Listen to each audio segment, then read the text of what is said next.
তুফানগঞ্জে বন দফতরের জমি দখল, আর সেই জমিতেই একের পর এক কংক্রিটের নির্মাণ।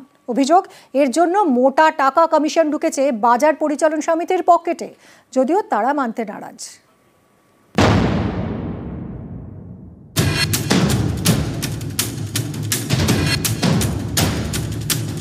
বন দপ্তরের জমি, এই জমিতেই একের পর এক কংক্রিটের নির্মাণ। তৈরি হচ্ছে দোকান, হোটেল। কোচবিহারের তুফানগঞ্জের নাগুরুর হাট, এখানেই রয়েছে বনাঞ্চল। এই বনাঞ্চলের বাইরে রয়েছে বসতি, রয়েছে বাজার। দিনে দিনে দোকানের সংখ্যা বাড়ছে।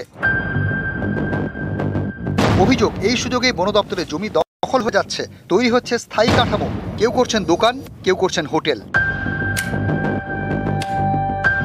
এরই বিরুদ্ধে সরব স্থানীয়রা। তাদের অভিযোগ, এই দোকান তৈরির জন্য মোটা টাকা কমিশন নিয়েছে বাজার পরিচালন সমিতি।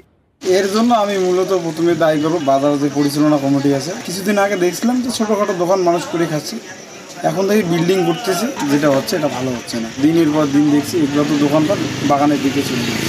আগে এটা ডিস্ট্রিবিউশন হয়েছিল, সেইটার থেকে এখন হাত বদল হতে হতেই এই পর্যায়ে এসেছে আর কি। ওটা ব্যবসায়ী প্রতিষ্ঠান নয়, সেই ব্যবসায়ী প্রতিষ্ঠানটা আমাদের বাজার সংরক্ষিত একটা জায়গা আছে, সেই জায়গায় আমাদের ব্যবসায়ী প্রতিষ্ঠানটা ছিল। এখন আস্তে আস্তে ওই গড়ে গেছে, আমার ভিতরের ব্যবসায়ীরা সবই মার খাচ্ছে। বাজার কমিটি যেদিন বন্টন করছে সেটা অনেক আগের ঘটনা।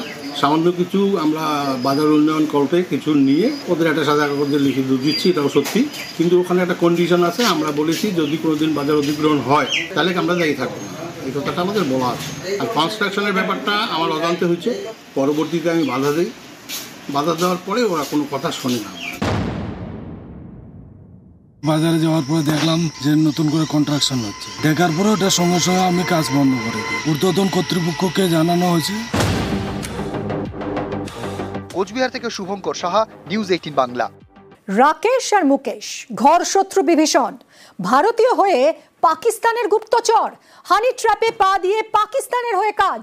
ভারতে অ্যাক্টিভেটেড ফোন নম্বর দিয়ে পাকিস্তানি হোয়াটসঅ্যাপ চালু, আর এর জন্যে পাকিস্তানি ওটিপি পাচার। রাজ্য পুলিশের এসটিএফ এর জালে রাকেশ মুকেশ দুজনই।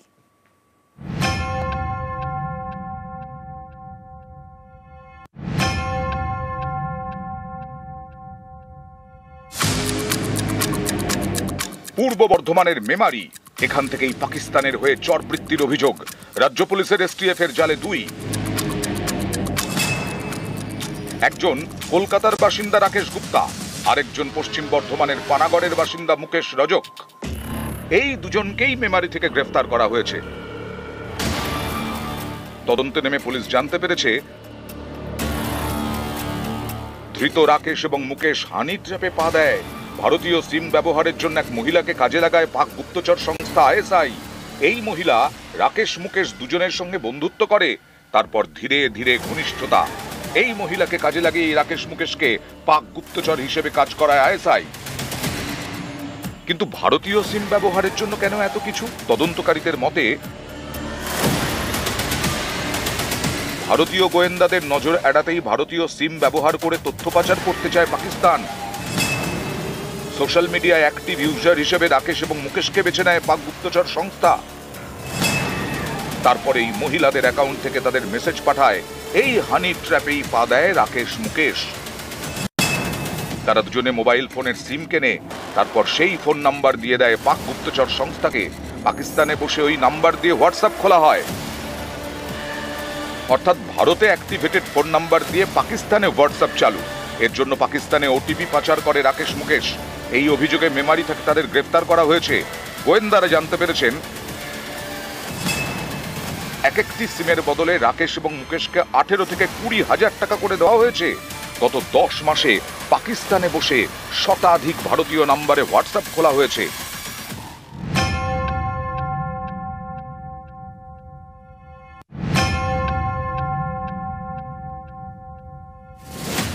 রাকেশ গুপ্তা কলকাতার বাসিন্দা, তার কাকার বাড়ি ভবানীপুরে।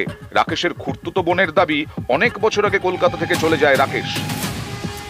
দাদা এখানে থাকতো না, অনেক বছর আগেই সে চলে গেছিল। তো এখন সে কি করে না করে আমরা জানি। খুব কম কথা হতো, পুজোতে আসতো, ঘুরতো, চলে যেত। আমরা যা জানতে পেরেছি নিউজ দিয়ে জানতে পেরেছি পুরো ঘটনাটা। বছর 5 আগে মেমারির দিঘির পাড়ে ঘর ভাড়া নেয় রাকেশ। বাড়ির মালিকের দাবি নিজেকে সে স্কুল শিক্ষক বলে পরিচয় দেয়। কয়েকদিন পরে এই ঘরে রাকেশের সঙ্গে থাকতে শুরু করে মুকেশও। এই সেই ভাড়া বাড়ি, এখানেই থাকতো রাকেশ মুকেশ। 2020 সাল থেকে ছিল তিনজন, ওর মা আর ওই দুটো ছেলে ইয়েতে চাকরি করে ওই ইংলিশ মিডিয়াম স্কুলে। ওই ছেলেটা রাকেশ নাকি নাম, রাকেশের আধার কার্ড আছে, ওই তো এগ্রিমেন্ট করেছে। ওই ভাড়া দিতে আসে, এইটুকুই আমি চিনি।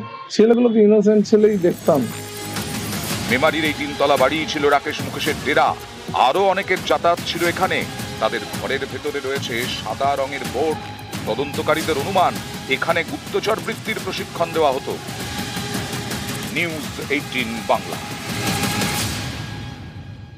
বাংলার বাড়ির টাকা পেয়েও অনেকে ঘর তৈরি করছেন না, অনেকে আবার বাড়ির টাকা পাওয়ার পরে জমি বিক্রি করে দিয়েছেন। এইসব খবর পেয়ে গত বৃহস্পতিবার একাধিক এলাকায় গিয়ে উপভোক্তাদের সঙ্গে কথা বলেন বিডিও অফিসের আধিকারিকরা।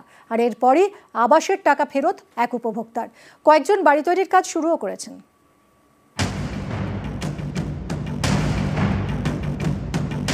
বাংলার বাড়ি, সরকারি খরচে গরিবদের পাকা বাড়ি, রাজ্য সরকারের প্রকল্প।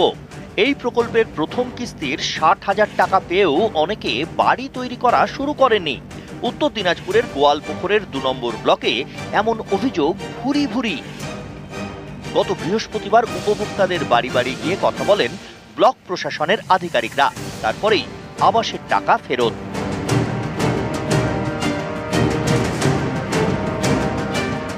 কেউ কেউ আবার টাকা পাওয়ার পরে বাড়ি তৈরি তো দূর, বরং জমি জমা ছেড়ে অন্যত্র চলে গিয়েছেন। যেমন প্রতিমা মণ্ডল, গোয়ালপুকুরের নিজামপুর 1 নম্বর পঞ্চায়েতের বাসিন্দা।